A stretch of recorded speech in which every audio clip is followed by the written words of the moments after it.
everyone, Pratima here, and today let's talk about budget earbuds, specifically under 2000 rupees.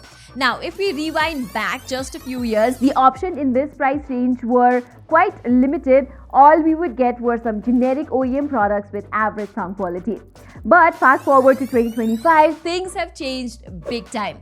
Brands like Soundcore, Realme, CMF, OnePlus, and even a few Indian brands are stepping up their game, and now you can actually find some surprisingly good earbuds at a budget price. And after testing 20 plus earbuds in this very price range, I have selected the top 7 options just for you guys. Okay, let me kick things off with the Soundcore K20i, which is the cheapest pair of earbuds I have here, costing just 900 rupees. And this is the perfect budget earbuds if you don't like how those silicone ear tips feel in your ears. It has a half in-ear design that does not go into your ear canal, just like you get on Apple's AirPods 4. That means there is a comfortable feeling when you're wearing it, and because the K20i lets in the ambient sound easily, you get to be more aware of what's going on around you too. And I'm also pretty happy with how it sounds, because instead of that usual bass heavy V-shaped sound we typically get with a cheap pair of earbuds, Soundcore has tuned it with a flat, neutral kind of sound that is so good for any genre of music with not a lot of bass in the mix.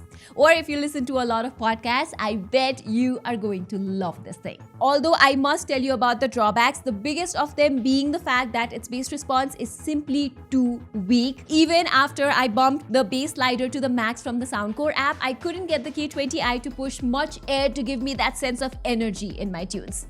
Okay, so the next entry on my list is the Oppo Enco Buds 2.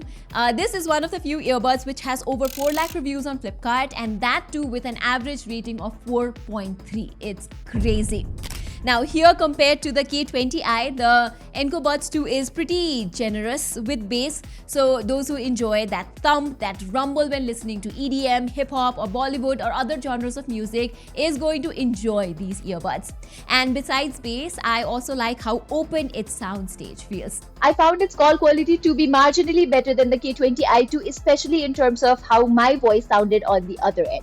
The only problem I have with the Enco Buds 2 is that it does not let me create my own equalizer. I can choose from 3 built-in EQ options, and that is all. So if you're looking to customize how your earbuds sound and you also want noise cancellation, you've got to check out the Soundcore R50 Inc. It was launched for somewhere around 2700 rupees, but now it's available for just 1900 rupees. And here, its default Soundcore signature equalizer is quite terrible, with a bloated mid-bass punch that leaves little room for other frequencies to shine. But not to worry, you can easily create a custom equalizer here like this to recover the mids and the treble frequencies.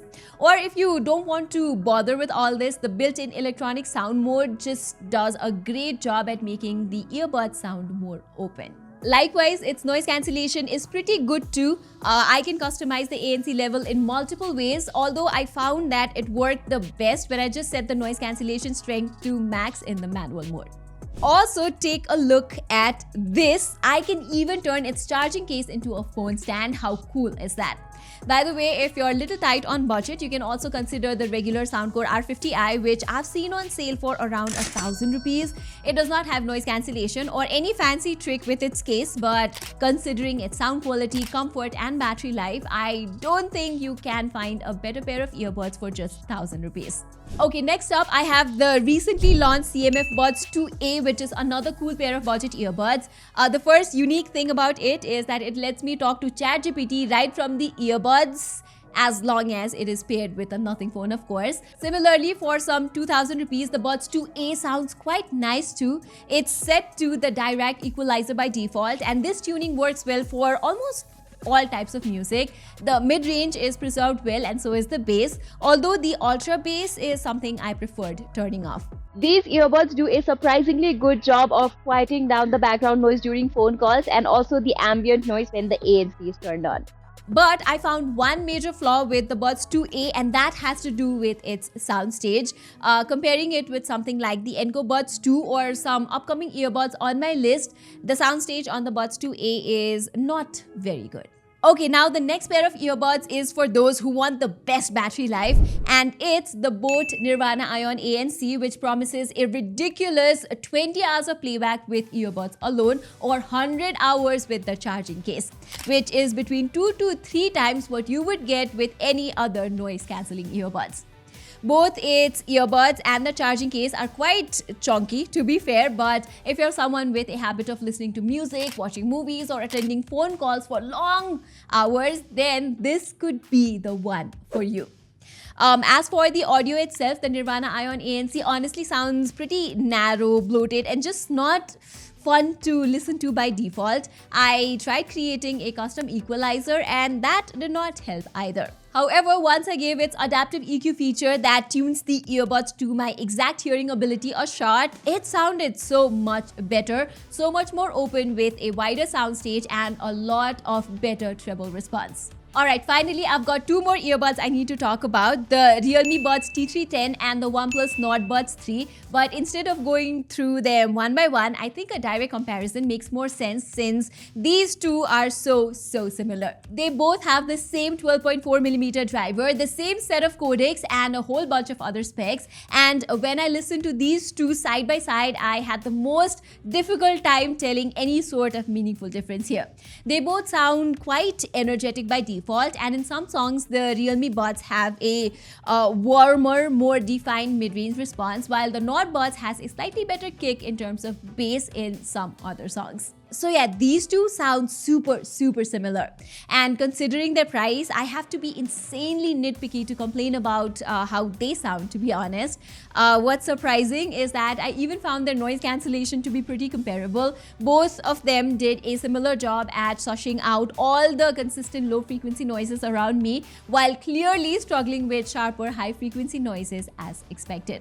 It's the same with the call quality. Yes, the Realme Buds sound slightly cleaner, but I won't say the Nord Buds sounds too bad or something like that. Other than this, you're also getting dual connection, customizable controls, customizable equalizer, and 360-degree audio support on both of them.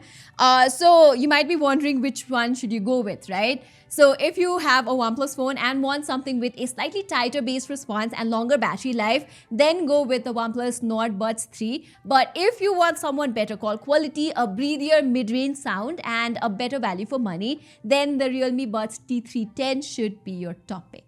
Alright guys, so these were my top 7 picks for the best budget earbuds that you could buy right now under 2000 Indian rupees. And by the end of this video, I hope now you have a clear idea about which one's perfect for your ears. Let me know in the comments if I've missed any good option. I have loads of other exciting videos that I can't wait to share with you guys, so please consider subscribing to our channel. Until then, I'm Pratima and I'll see you in my next video.